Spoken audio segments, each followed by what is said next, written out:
Так, здравствуйте, с вами Николай.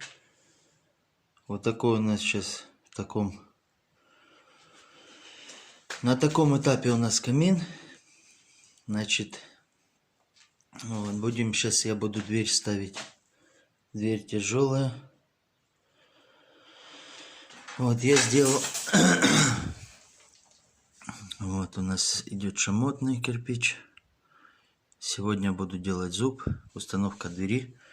Значит, вот у меня я сделал вот такой вот небольшой парапетик. Здесь огнеупорный кирпич. Вот. Парапетик для чего? Здесь сантиметр снял, обрезал по соотношению этого кирпича. Потому что у нас дверь чуть-чуть не подходит. Между кирпичом шамотным и обычным клинкерным у нас здесь идет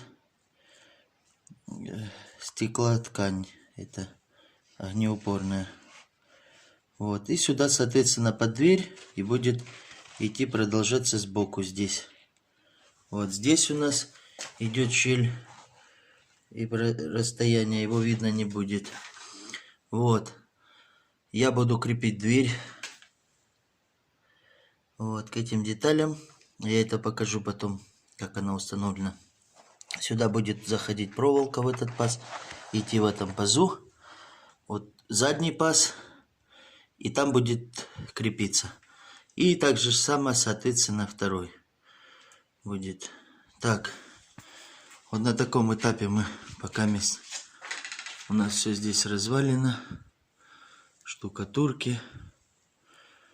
Вот. Ну, короче, вот такие дела. Всего доброго.